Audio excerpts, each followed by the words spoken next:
எனது உறவினரும் கழக எம்ஜிஆர் மன்ற துணை செயலாளருமான சகோதரர் தனசேகர் அவர்களுடைய திருமண மண்டல சிறப்பு விழா நிகழ்ச்சியில் கலந்துக்கிறதுக்காக நம்ம ஊருக்கு வந்திருக்கேன். புயல் மழையால தமிழ்நாடு முழுவதுமே பெரிய பாதிப்பு ஏற்பட்டிருக்கு. குறிப்பா வட தமிழ்நாடு, அதுலேயும் கடலூர், விழுப்புரம், கள்ளக்குறிச்சி, திருவண்ணாமலை, வேலூர், ராணிப்பேட்டை, திருப்பத்தூர், தருமபுரி, கிருஷ்ணகிரி, சேலம், இன்னும் சொல்லப்போனால் செங்கல்பட்டு, சென்னை, இங்க நாகப்பட்டினம், திருவாரூர் போன்ற மாவட்டங்கள். நம்ம தஞ்சாவூர் கொஞ்சம் தப்பிச்சுட்டு நினைக்கிறேன். இங்க ஆரம்பத்தில் மழை இங்க திரும்புன்னு சொன்னாங்க. தெய்வாதீனமா தஞ்சை மாவட்டம் தப்பித்து கொண்டது. இருந்தாலும் இங்கும் விவசாயிகளுக்கு, பொதுமக்களுக்கு நிறைய பாதிப்பு ஏற்பட்டிருக்கு. அரசாங்கம் மார்த்தட்டி கொண்ட அளவிற்கு அவர்களால் ஒன்றும் இதை சரியா அவங்க ஹேண்டில் பண்ணல. இப்ப இன்னைக்கு கூட பாத்தீங்கன்னா இந்த திராவிட மாடல் ஆட்சியில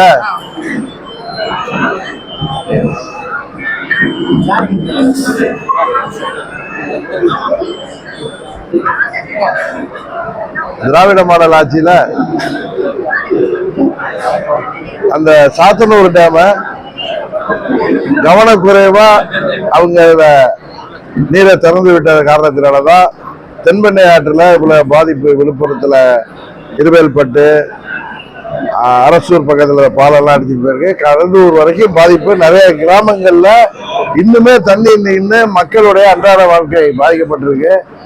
உண்ண உணவு இல்லாம, உடுத்த துணி இல்லாம மக்கள் கஷ்டப்படுவதும், அங்க போற அமைச்சர்கள் மேல எவ்வளவு ஏற்ப காமிக்கிறாங்க.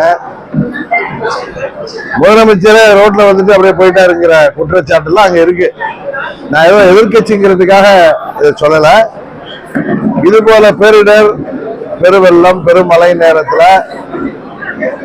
இயல்பு வாழ்க்கை, அரசாங்கம் எல்லாமே கொஞ்சம் ஸ்தம்பிச்சுதான் போவாங்க. ஆனா இவர்கள் மழை பெஞ்சா ஒரு செட்டு தண்ணி கூட தங்காது அப்படின்னு தேவையில்லாம பில்டப் எல்லாம் கொடுத்துட்டு, இன்னைக்கு திருவண்ணாமலை பக்கத்துல 15 கோடிக்கு கட்டப்பட்ட ஒரு பாலம், 3 மாதங்களுக்கு முன்பு திறக்கப்பட்ட ஒரு பாலம் இன்றைக்கு இடிந்து போயிருக்கு. இதுதான் அந்த திராவிட மாடல் ஆட்சிக்கு ஒரு உதாரணம். ஊழல், முறைகேடுகள் முன்பு எப்பயும் இல்லாத அளவிற்கு பெருக்கெடுத்து ஓடுகிறது. பொதுமக்கள், அனைத்து விவசாயிகள் முதற்கொண்டு அனைத்து தரப்பினரும் இந்த ஆட்சியில பாதிக்கப்பட்டிருக்காங்க, வருத்தத்தில் இருக்காங்க.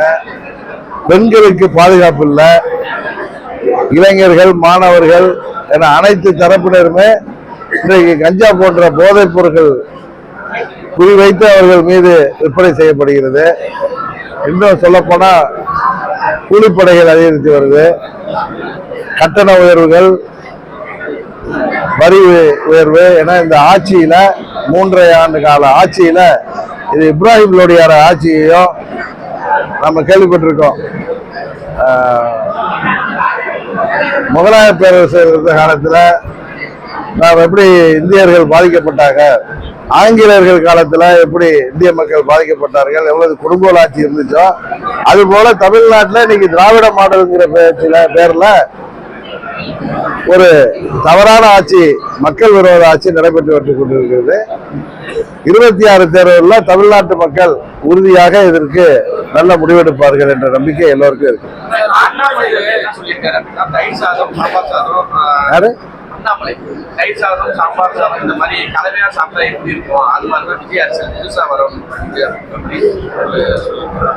அது அவருடைய கருத்து சொல்றாரு.